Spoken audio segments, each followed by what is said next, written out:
Well, hello and welcome to this special edition of the program, France in Africa, where we put the relationship of France in Africa under the microscope. Well, France's hand in Africa has never really left.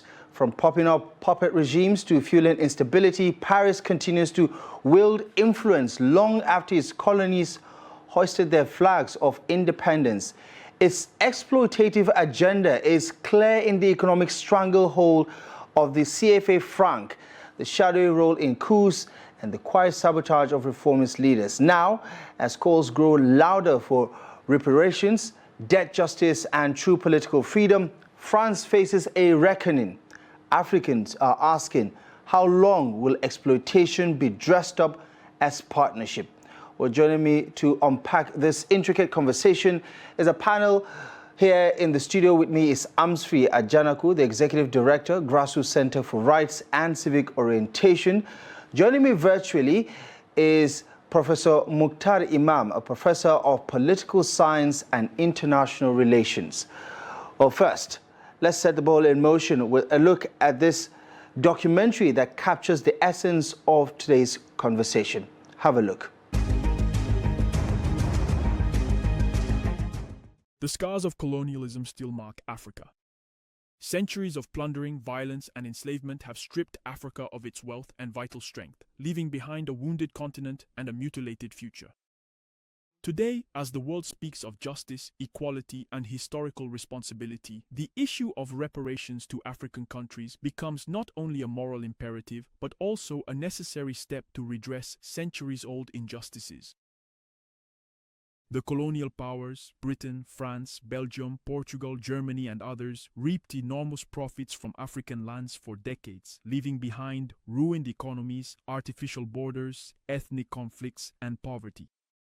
This long-awaited financial and moral recognition remains stalled at the doors of decision-making bodies.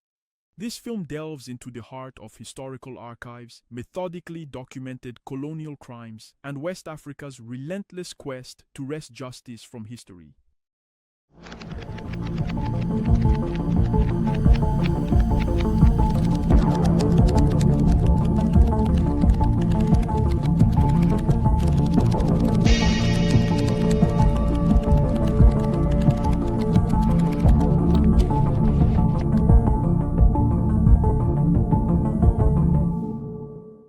The most notorious crimes of the colonizers. The African continent, beautiful, unique, and rich in natural resources, has faced an unprecedented calamity since the 16th century. European powers, like a plague, like an inescapable disease, began to seize territories on the continent to turn them into their colonies. African peoples endured systematic violence, which colonial archives reveal in all its methodical horror: slavery, torture, economic genocide. While Europe basked in the light of its enlightenment, it plunged Africa into the darkness of industrial exploitation. They began first with the force of arms. They came to impose themselves on us by force of arms. And this struggle was far from easy. Our ancestors resisted. For example, if I take the case of Mali, for 42 years, our ancestors never gave up. They took up arms to resist the French military colonial invasion. But that time has passed. The 17th and 18th centuries marked the height of European colonial trade, a system that deported more than 18 million Africans over 400 years, not counting the millions of others who died during the hellish crossings. The primary and overarching motivation of the powerful colonial empires was to adequately satisfy the ever-growing and insatiable needs of their burgeoning industries for essential raw materials and valuable resources. But long before that, we consider that the transatlantic slave trade significantly contributed to the primitive accumulation of capital that is what they truly needed today as a fundamental means for the comprehensive development of their burgeoning countries, was profoundly based on, and indeed began with, the arduous labor of enslaved black individuals. After brutally decimating the indigenous Native American populations, they then desperately needed a new source of sustained labor and consequently enslaved people. God knows that America today, for its creation of wealth, and even Europe, for the primitive accumulation of capital, Europe also used the slave trade. All the capital needed for Europe's industrial revolution, Europe accumulated it through the triangular trade. They have a colonial past, and we can say that the very source and origin of the current wealth of their people comes from this centuries-long exploitation for more than 4 centuries through the slave trade and colonization. The Portuguese stayed here until 1974 to plunder our countries. So for that plundering, we need reparations. In 1884, in the plush salons of Berlin, men in suits carved up Africa with pencils and rulers without consulting a single African, without respecting families, cultures, or peoples. An entire continent redrawn like a simple blackboard by colonial powers greedy for territory. They came to Africa and saw the enormous potential that this continent held. So, in order to get a grip to gain control over the European continent, they gathered from November 1884 to February 1885 in Berlin during a conference where they proceeded to divide Africa among those powers. So it was for these economic reasons that they ended up doing this. Over time, France's colonial possessions became the largest in terms of territory. Having built its economy and thriving industry on the wealth of the African continent, Paris felt completely untouchable. For 3 centuries, France controlled 35% of Africa, turning Senegal, Benin, and Côte d'Ivoire into the nerve center of the slave trade. The worst atrocities are concentrated on the Gold Coast, present-day Ghana, and the Slave Coast, Togo, Benin, Nigeria, where entire villages vanish into the holds of ships. The Niger Delta, as well as the Liberian and Angolan coasts, are gradually emptied of their populations. A colonial enterprise that counts its profits in broken lives. Belgian colonialism in the Congo reached a monstrous level of brutality. In the Congo Free State, rubber production quotas were enforced through terror. Workers were shot if they failed to meet the targets. To save ammunition, the colonizers demanded that the severed hands of executed people be presented as proof. A monstrous practice emerged. The punishers began to cut off the hands of the inhabitants en masse, turning them into a kind of currency. Over time, the violence reached a new level. To avoid reducing the productivity of male workers, the executioners began to mutilate their children and wives instead. This system turned the Congo into a gigantic concentration camp where the lives of Africans were worth almost nothing. The efficiency of this system was staggering. Rubber production increased in 10 years from 80 tons in 1891 to nearly 6,000 tons in 1901. Profits were 700%. Rubber production in the Congo reached its peak in 1901 and 1903. It was at this time that they began to count hands in baskets. The inhumane methods of the Belgians led to famine and a drastic reduction in the birth rate. The population was cut in half. Nevertheless, the death of half the population of the Congo allowed Belgium to experience industrial growth. One of the most truly terrible and profoundly disturbing examples of colonial injustice is the tragic fate that the nation of Belgium, through its brutal and exploitative policies, reserved for our African brothers and sisters in the vast and resource-rich territory of the Congo. It was necessary, how should I put it, to mutilate the workers in order to increase the output, the profitability of the rubber exploitation. History of colonization, the true history of slavery. There should be an anthology in which it is taught how, for example, the French repressed the Cameroonians during the independence struggle led by the UPC in Cameroon. We should know exactly what the Germans did with the Nama and the Herero, like in Namibia. We should know what the Belgians did, what King Leopold II did in the massacres in the Congo. There should be an anthology so that we are born knowing. The colonizers plundered the continent's natural resources. At the same time, attempts at rebellion and revolt are brutally repressed. In the struggle for independence, more than 2 million inhabitants of Africa died. During the First World War, up to 71,000 Africans conscripted by the French army died. They were indeed slaves, as I previously mentioned and stated, enduring a life of servitude. They worked in the cash crop fields, cotton, coffee, rubber, and many other things.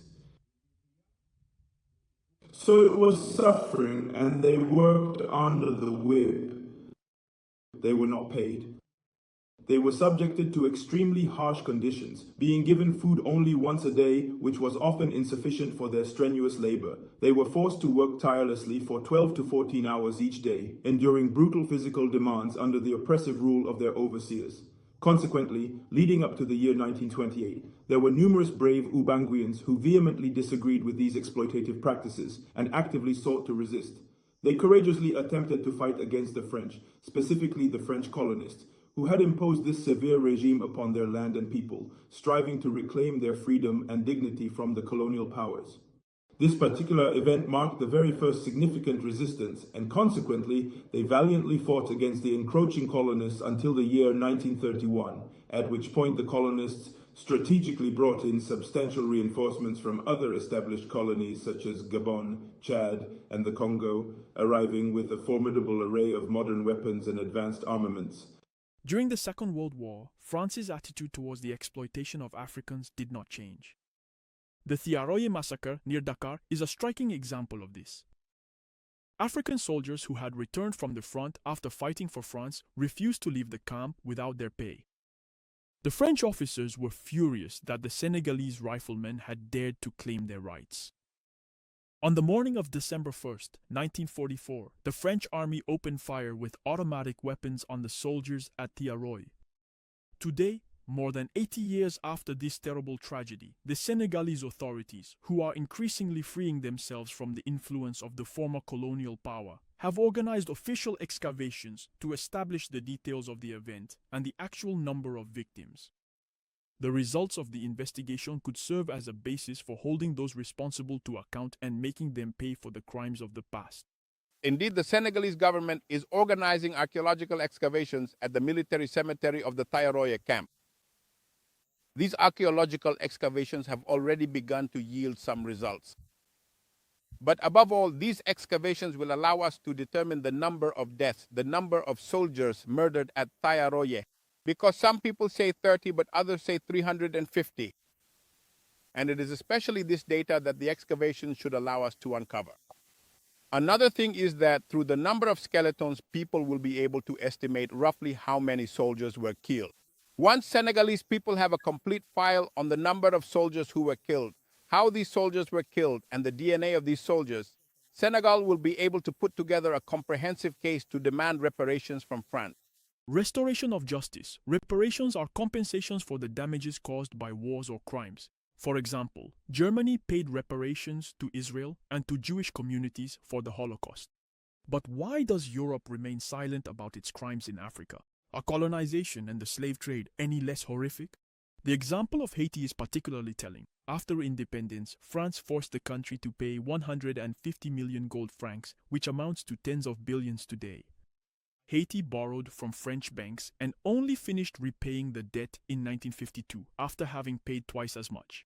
And if we meticulously calculate the total amount of money that France systematically took from the vast and resource-rich Central Africa and other significant French colonies, such as the expansive Chad, the diverse Congo, the oil-producing Gabon, the economically vibrant Côte d'Ivoire, the historically important Senegal, the landlocked Burkina Faso, the culturally rich Mali, and so on over many decades, this substantial amount around the significant year of 2000 was indeed equivalent to a staggering 500 billion United States dollars. It was, in essence, our collective money that truly kept France alive and thriving during that period. And in the other countries where there is oil, the countries of the French colonies, it is with that oil that France became wealthy, built those modern skyscrapers you see today right next to the old buildings from Napoleon's time. But what is modern was built with the wealth from our countries, with our resources, because France doesn't even have a single gram of oil. They don't have a single gram of oil in their country. All of the oil that they refine at home within their own borders comes directly from the various countries of the colonies. And so, in a very real and profound sense, France is indeed responsible for the enduring poverty of the Central African Republic, which is a country that is literally sitting on an immense underground natural wealth that is truly immeasurable and vast.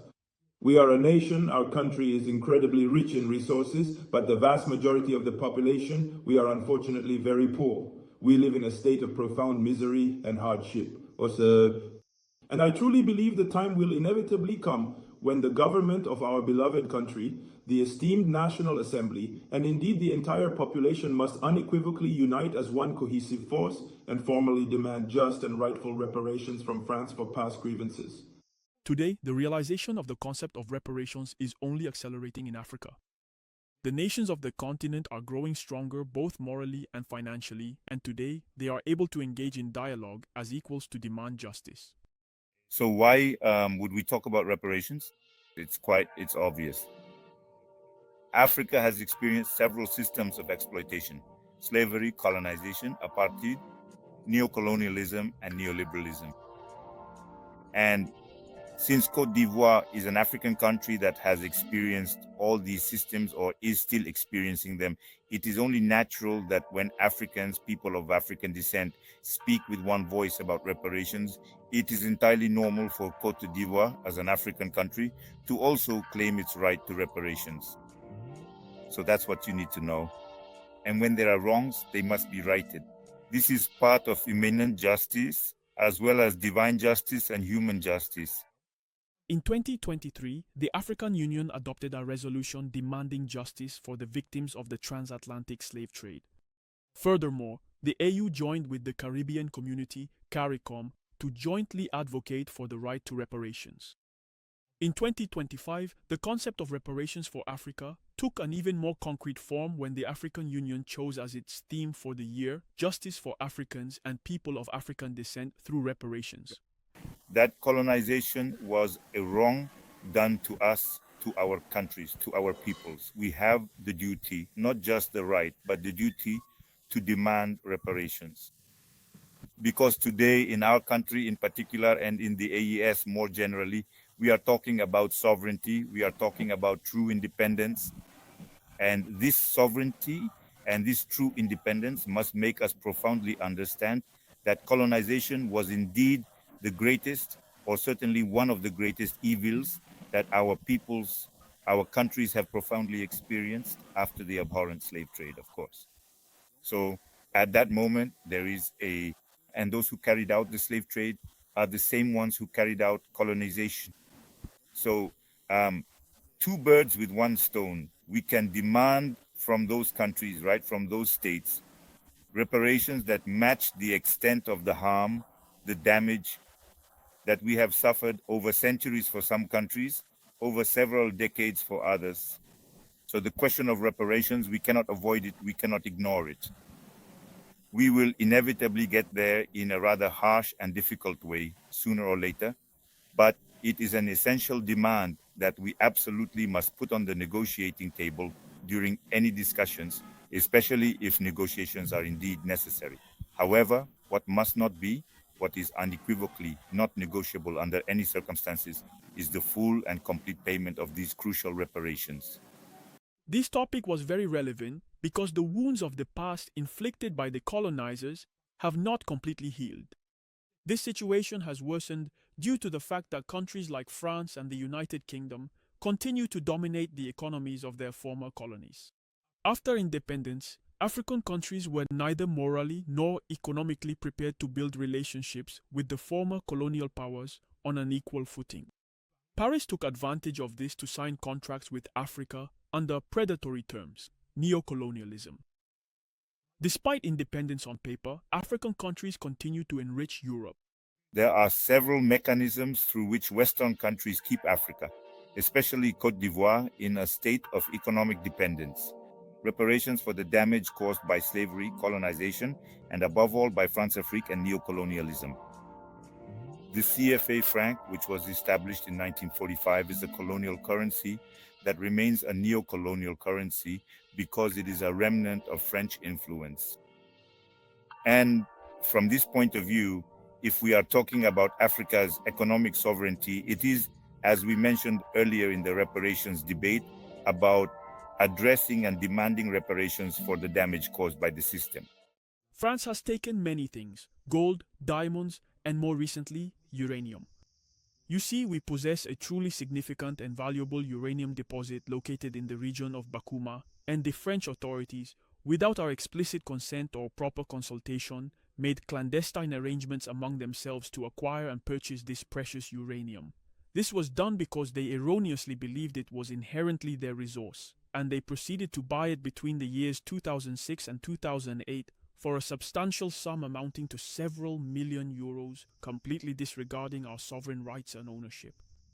And now, with the newly established constitution, we firmly believe that since it is explicitly written and clearly stipulated within this new and comprehensive constitution, all the valuable and abundant natural resources of the Central African Republic are indeed the exclusive and rightful property of its entire people, and this is a fundamental principle.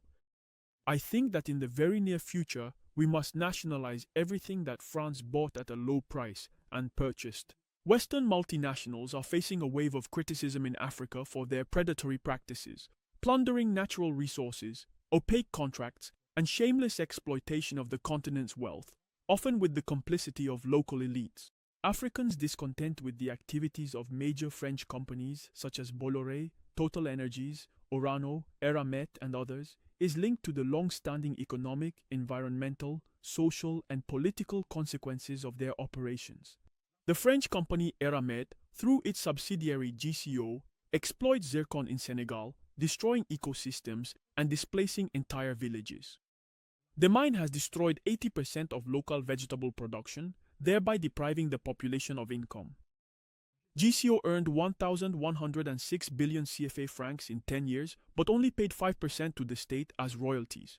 The significant impacts on the ecological level. So among these profound impacts, we can already clearly note severe air pollution, right? And extensive pollution of vital groundwater resources. Because did you know that the various chemical substances and compounds used to meticulously extract zircon could potentially seep deeply in and significantly contaminate, the crucial underground water supplies? We can also add, as another ecological impact in a way, deforestation, the degradation of biodiversity, but also the loss of agricultural land, which moreover has a social impact as well, since it makes the local population more vulnerable, people whose main source of income was, agriculture. So we can also add, in terms of social impacts, the unfair compensations given during relocations, but above all, the population's dissatisfaction with their quality of life. Is the destruction of Senegal's environment really worth the benefits the state gains from it? Experts conclude that Eramet's activities benefit only the French economy while destroying Senegal's unique natural landscape. For over 50 years, the French company Orano, formerly Areva, which is 90% owned by France, has been mining uranium in Niger, which ranks 7th in the world in terms of uranium reserves. During this period, around 150,000 tons of uranium have been extracted from the Somer and Kominak mines. In 2022 alone, Somer supplied 20% of France's uranium imports, thus powering a third of the country's households. The environmental impact on Niger has been devastating. The Kominak mine, which closed in 2021, left behind 20 million tons of radioactive waste. While France strengthens its nuclear capabilities and geopolitical influence, Niger pays the price in terms of ecological well-being and health. The activities of the French multinational Total Energies, present in Mali since 1999 and in Burkina Faso since 1954, related to the exploration, production, and supply of oil and gas, as well as energy infrastructure, have had a negative impact on the economies of these countries.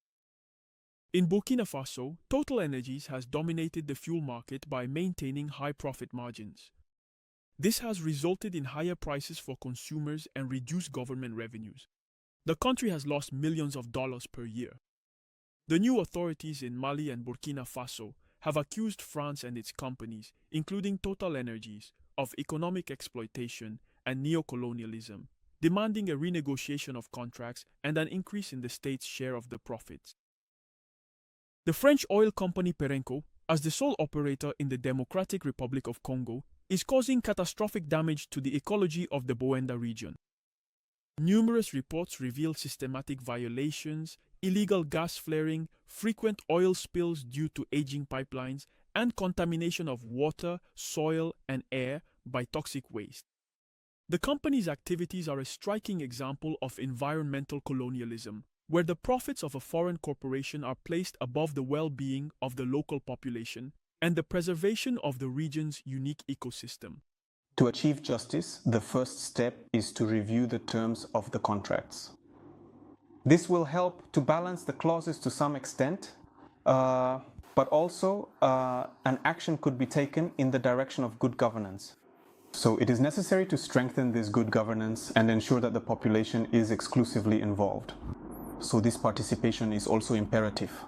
But as a third element, it is necessary to include these reparations, these terms of reparation in the contracts, environmental reparations, but also reparations related to quality of life. African countries are increasingly asserting their right to fair compensation for centuries of exploitation by Western powers. This is not only about the colonial period, but also about the current depletion of natural resources, the damage caused to the environment, and the socio-economic consequences of foreign hegemony. The demand for 50 trillion euros in reparations is an amount that, according to experts, could at least partially compensate for the damages caused. Tools for demanding reparations for colonial and post-colonial damages. African countries can use a variety of legal mechanisms at both the international and regional levels to advance their claims for reparations. For example, they can take legal action before international judicial bodies, such as the United Nations International Court of Justice, for violations of international law, including the illegal extraction of resources within the framework of interstate proceedings if former colonizers refuse to negotiate. National courts. Some countries, such as Namibia, have already initiated legal proceedings before the national courts of former colonial powers, for example Germany, for genocide and exploitation.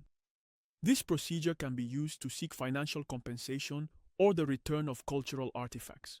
United Nations Human Rights Council. This body can investigate human rights violations related to colonial exploitation. United Nations General Assembly. African countries can bring the issue of reparations before the General Assembly by requesting the creation of a fund or an international tribunal for reparations. UN resolutions, although non-binding, exert political pressure. ICC. Although the ICC deals with crimes committed after 2002, African countries can use it to investigate post-colonial violations linked to Western companies, such as environmental damage and human rights abuses. Extractive Industries Transparency Initiative, which allows for the public condemnation of abuses committed in the context of mining contracts. International arbitration through the International Center for Settlement of Investment Disputes, if an African state wishes to challenge certain abusive clauses in previous contracts.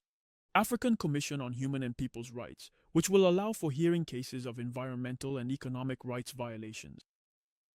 ECOWAS can support reparation claims through regional economic agreements.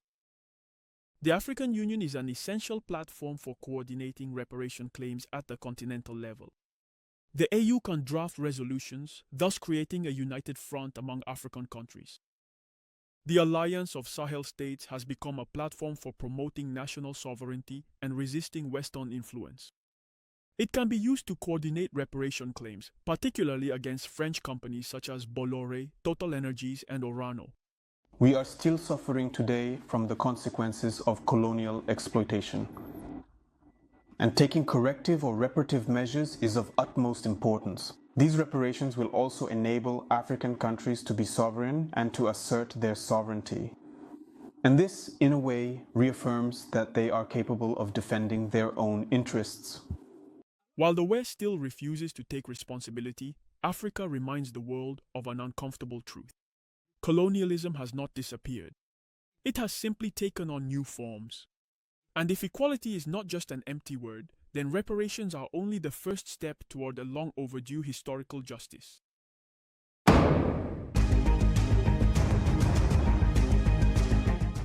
Right, welcome back to the program. You're watching France in Africa as we do take a deep dive into the calls for reparations, debt justice, political freedom, and a whole lot more.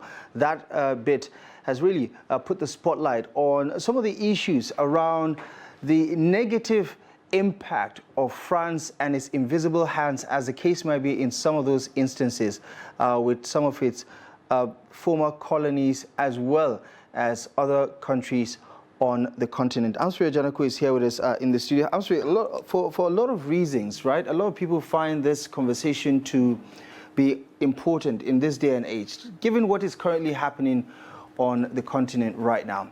Has this conversation become more academic than pragmatic in your view? What do you think? Yes, so I think if a conversation is academic, maybe it's a good thing, because being academic means that a lot more research will go into it, a lot more data will be unearthed, and then we're going to get more insights from that whole process of inquiry into what transpired, what are the impacts of these historical or even the present realities of this issue we're talking about. So to describe it as academic in terms of maybe it has become, relegated, I don't think that way. I think it should be academic in the sense that we need to know more. We need to remind ourselves more. We need to reflect more. We need to enlighten our people more, because the conversation around how Africans will get justice, how Africans will get on that road to true development and self-realization can only come about if we have a complete reckoning with our past. And the role of colonial empires like the French cannot be wished away, even though France is just one of the many manifestations of the colonial empire. Currently, we see what's going on in the United States. We see some of the dimensions of xenophobia, racism, discrimination, which has become the driving force of a certain level of what I would describe as just sheer targeting of Africans, African Americans or the black diaspora.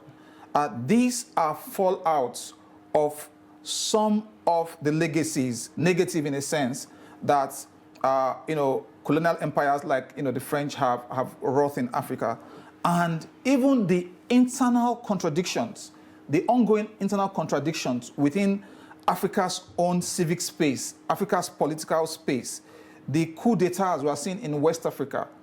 Some of them, some people want to justify them, that these are results of resentment that come from the fact that the colonial empires have refused to, take a back stage. They still want to be involved. So when it now comes to analyzing this, the reality is that this is not just about the past. This is about how the past has shaped the present and how it is still going to shape the future. So in that sense, it will not just be academic, but it is an imperative that we give a harder look at this and then call upon our leaders to be able to respond to the moment, because this is an important moment of inflection. It's an inflection point in the evolution of Africa and in the well-being of Africans. And looking at France as a key player, what do you make of its post-colonial policy on the continent? It has branded itself as a partner, but would you describe the relationship it is having right now with its former colonies or the African continent as one of partnership?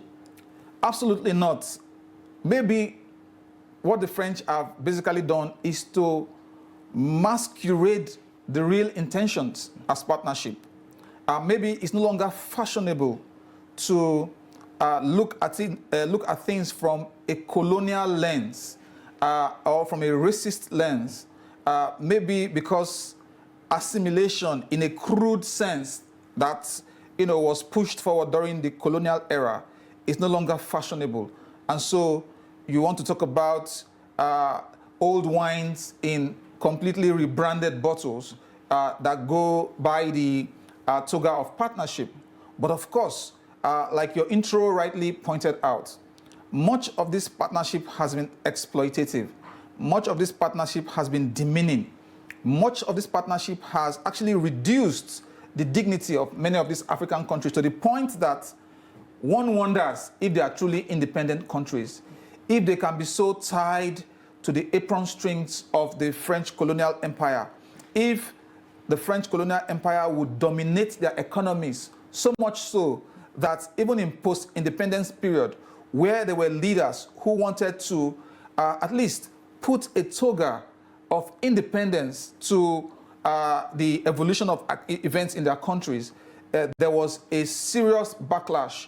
We know the history of Guinea, for example, where the French even had to pour concrete in the water pipes and in the pipes in the country just because, of course, Secretary decided it was time for the people to claim back their dignity. So we must scrutinize that whole idea of partnership. And I feel this is one of the key roles that civil society should be playing, because in Africa, many people want us to forget these things. They say colonialism, slavery, the dehumanization of the African is just a thing of the past. We should forget about the past and we should move forward and move into the future. But the reality is that the past has shaped the present, and there are current inequalities, there are current inequities in the current system that have been shaped by that past we talked about. So anyone that is not ready to take a hard look at these realities and just says, well, it's just a thing of the past. No, it cannot just be a thing of the past. Reclaiming your dignity is not a thing of the past. Reclaiming your voice and ensuring you get heard, ensuring you now have a position on the negotiating table on equal terms, ensuring that economically you're no longer subservient to the people who call the shots. It's a moral imperative, and it's a pathway to a future that is sustainable and that speaks of the dignity of the African. Now, we've been hearing the conversations around reparations being talked about for quite some time now. Not just France, but the United Kingdom and other colonial era governments that today are in Europe having this conversation about what it will look like for debt justice, whether reparations could actually help assuage or pacify African countries regarding some of the exploitation that has already taken place hundreds of years ago.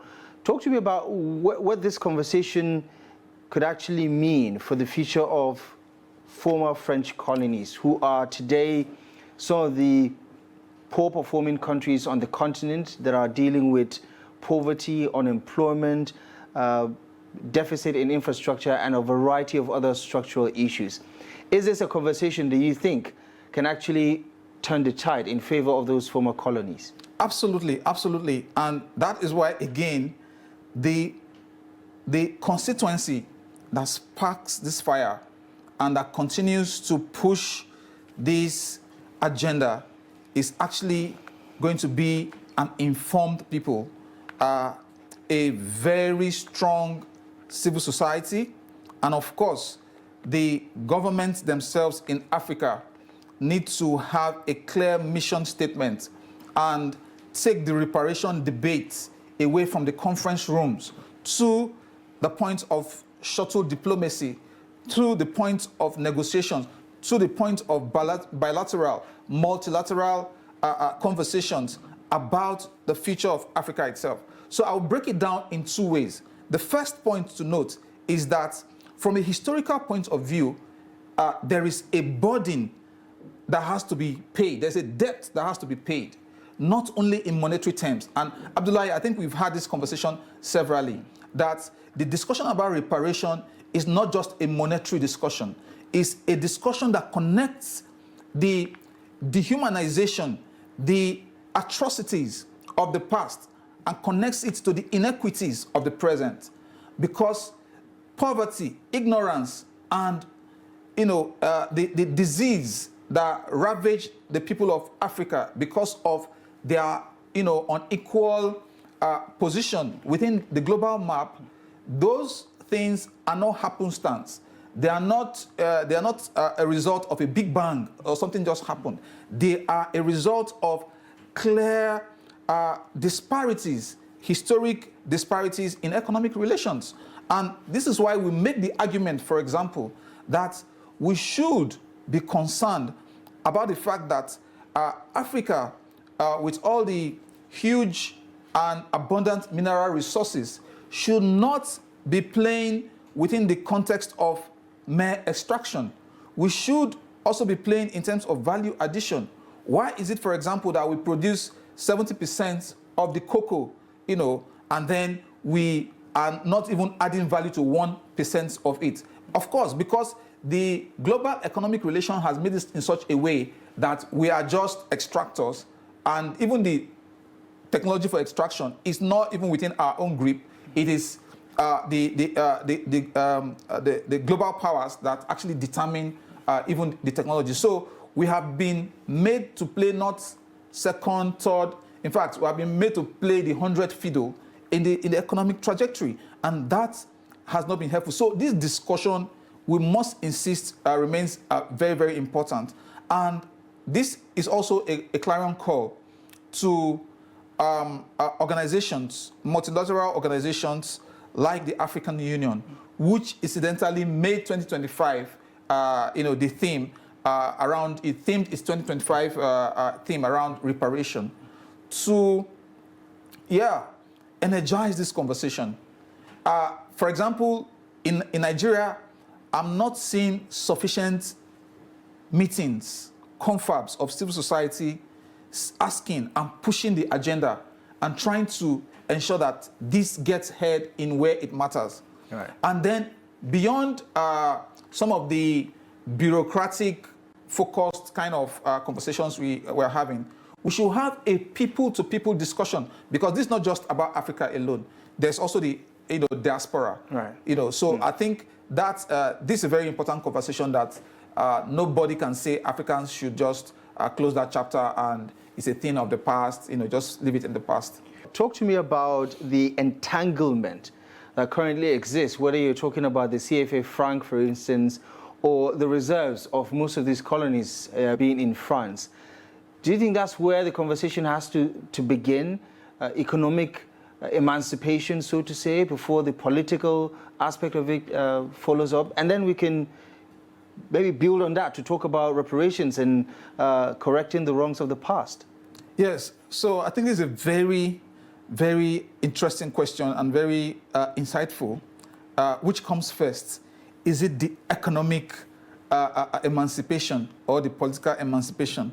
But if I would go with the former Ghanaian president and African statesman Kwame Nkrumah, who talked about seek ye first the political kingdom, and the economic kingdom will be added to you. I believe strongly that the political kingdom in this sense, which I believe should come first, is the level of the voice. What is the voice level? What is the decibel level in being able to resonate this across the multilateral institutions of the world, and then put the pressure where it is supposed to be?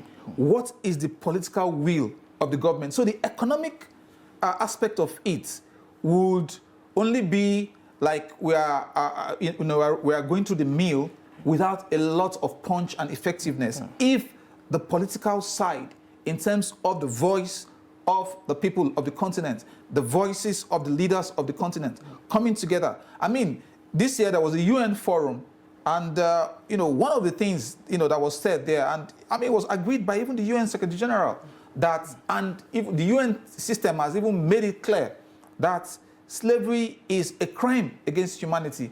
So too is colonialism. So too are all the the whole of the rape of the continent, and the despoilation of the continent, and the fact that the continent was ransacked. It's there a lot of damage that has been done, and this has been codified. It has been documented. So what we then need now is the political will, and of course, from the point of view of our leaders back home, they have to show that they are able to take the moral high ground, because leaders who also dehumanize their people will have less of the ability to take the moral high ground in an important issue such as this. Interesting takes. Amsfree Ajanaku, Executive Director, Grassroots Center for Rights and Civic Orientation. Thank you so much for your insightful take on this one. I appreciate you very much for joining us. Thank you, Abdullahi. My privilege to be here. We're going to take a quick break. We'll be back with more on this conversation. Join us again. Welcome back to the program. Let's segue to the second part of the conversation, and let's bring in the academic on the panel. Professor Mukhtar Imam is joining us to provide some insight into another layer of this conversation. Prof, thank you so much for taking the time. I appreciate you very much for joining us. First, I'd like you to give us your 2 cents on the importance of this conversation when talking about France, its relationship, and its history on the African continent, and what you think it means for Africa to have this conversation about reparations and the continued exploitation of its natural resources by its colonial masters. France essentially is one of the great powers that made inroads into the African continent, the Middle East and the Far East, of course, by virtue of the 1884 Berlin Conference, where Africa and the rest of the emerging economies, as they call them, or third world economies, as the Frenchman put them, essentially the Berlin Conference opened up the rest of the world to these great powers, and in Berlin they sat and partitioned all other parts of the world where they assumed were not civilized. And of course, as they constantly tell themselves, they came on a civilization mission. And so from 1884 thenceforth, France, Great Britain, Belgium, and other great powers, of course, colonized, or rather had colonies, which they essentially directly influenced. France, from that period, practiced what was known as the policy of assimilation, which was one of the most fierce, if not the most fierce version of colonialism. And so you would find that the countries that were erstwhile colonies of France essentially were completely and utterly under the tutelage of France. And so France has, from that period, as a matter of fact, in the period of 1946, where the policy of assimilation, association, which was practiced by the British, allowed for some leverage. You know, you would recall that people like Mrs. Ransom Kuti and so forth had, roles to play even in regional assemblies under the Richards Constitution at the time where the Welfarist Act was being promulgated in most of the British-controlled colonies. France held on to its colonies and refused to allow them any iota of relief. The Welfarist Act essentially established what we know today as the Makerere, for example, in Uganda, the Yaba Girls or Yaba College in Lagos. So this was a time where the struggle to allow for some level of liberation started, but you would find that in the French colonies, there was no such thing happening. The policy of assimilation did not allow for any of these countries to, to any significant extent. And that is what has metamorphosed into what we today call Francafrique, which is a policy of neo-colonialism, which has been put in place by France to continue to dominate its erstwhile colonies. And given the context of the conversation we're having today about reparations, what do you think this stands to achieve? Is this even a possibility, given this stranglehold that France continues to have on its former colonies? Well, you see, France would not say continues to have, because we're beginning to see a paradigm shift. For example, with what is happening in Burkina Faso, for example, what is happening in Niger, for example, happening. As a matter of fact, when Abdurrahman asked them to leave Burkina Faso, Alassane Ouattara also had to make a declaration to say, look, French, time has come for you to leave. The policy of Francafrique is, like I said, a new variant of colonialism. It's a neo-colonial tool put in place to ensure that they continue to dominate most of their erstwhile colonies. But as we have it today, a lot of these countries are beginning to shake off the shackles which France put on them politically, economically, and otherwise. Before now, Mali, for example, did not have a national bank because notes, money form was being produced from France into Mali. What other country? Burkina Faso essentially almost did not have a standing army. So that when the Tuaregs moved from Algeria into northern, the government could not even, muster the efforts, the capabilities or ability to confront them until it reached out to France. But today we're beginning to see a different, Africa. We're beginning to see less France's influence on its erstwhile colonies. But to your question, I think there's a possibility of the quest for reparation seeing some element, right, because this is not a question about just the African countries. It is more, the conversation has gone beyond that level. You now have a United Nations committee, serves me right, on Africa and on reparation and so on and so forth. And you have a lot of international organizations, advocacy groups currently advocating and championing for reparation. Some of them are even led by in Europe. You see, Belgians, there's an association in Belgium.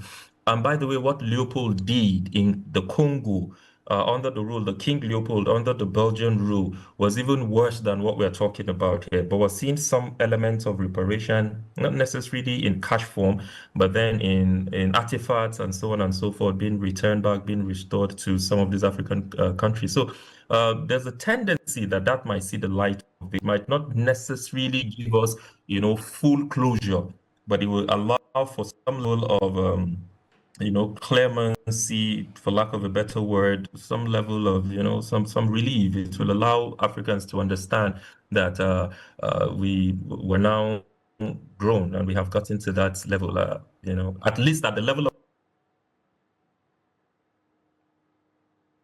Right. I'm sure we missed the last part there, but maybe you can recap it for us. And just want to get your reading of the body language of the French government, as well as all these other French multinationals that have, sunk their teeth way deep into the natural resources of these colonies that we're talking about across the continent itself. What is your reading of their body language? Do you think they're getting the message that their time is running out? The reality is it's a mixed feeling, sort of. There's a paradox here because where we are right now, to the minds of most of these erstwhile colonies, this is the scramble for Africa 2.0.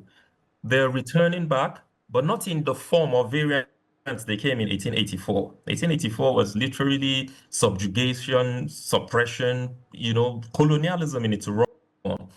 But currently to come as partners, which is essentially colonialism was supposed to achieve. If you read the work of Kwame Nkrumah towards colonial freedom, you will find some elements of this conversation, the doctrine of partnership and so on and so forth. But it became a doctrine of control, doctrine of exploitation, doctrine of exploration. And this is exactly what they still want to, to continue to prefer, to continue to to use as some sort of guise to exact themselves over mineral resources or whatever resources that we have on across the African continent in a different, in a whole different, through a whole different technical mechanism, which is essentially neocolonialism. And that's why I talked about the French policy of Franc-Afrique. It's a policy that says, look, we're partners, but you can tell that this is entirely a imperialist, ideal. It has that intent behind it. But to answer your question, the reality is they're beginning to see that, like it or not, with what is happening in Faso. Like I said in my opening, Abdurrahman saying, look, you need to leave. With what is happening in Niger, no one ever thought that France would lose so much grip, on its erstwhile colonies. Because for crying out loud, Paul Biya was president when Macron was 5 years old. Paul Biya called de Gaulle Papa, and he's calling Macron Papa. who would assume that he's going to lose grip on such a slave?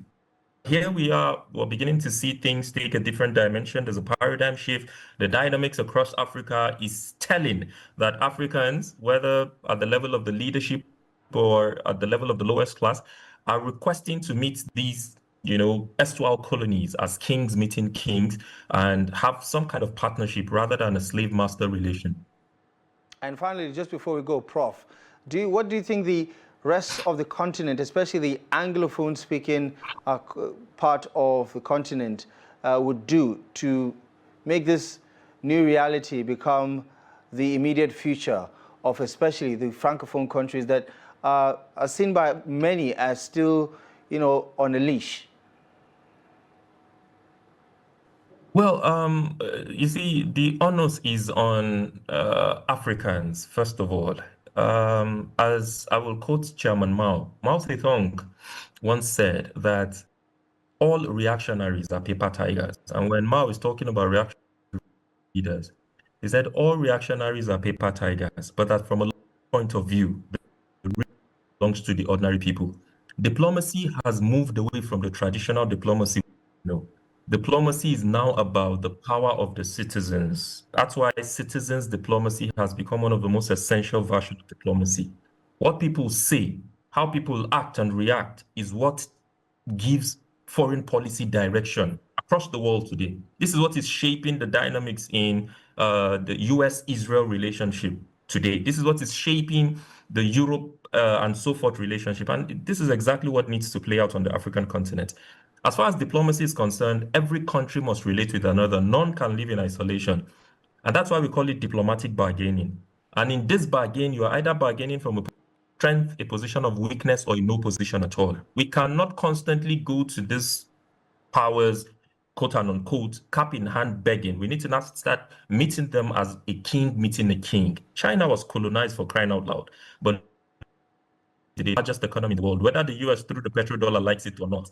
But here, Africa, 50 plus country, we constantly go to China, 54 of us, under the guise of foreign of China-Africa cooperation. The Russian government will run to Sochi. Whether France colonizes us or not, we are selling ourselves short. So it's time for the middle class. It's time for the private sector. It's time for the academia. It's time for the media to begin to, stand up to these colonial powers. If our leaders are not going to open up their eyes, let's find a way to open it. And if it's irredeemable, we find a way to get rid of them and find an Abdurrahman for ourselves. So it's high time leaders across Africa begin to speak out. Let's take our rightful place among the Committee of Nations. Professor Mukhtar Imam, thank you so much for your insight on this one. We're going to have to leave it here for now. Thank you so much for joining us on the program. My pleasure. All right, and with that, we wrap things off for this special edition of the program. Thank you most kindly for joining us. I'm Abdullahi Ahmed. Thank you for your time and company. We'll see you soon.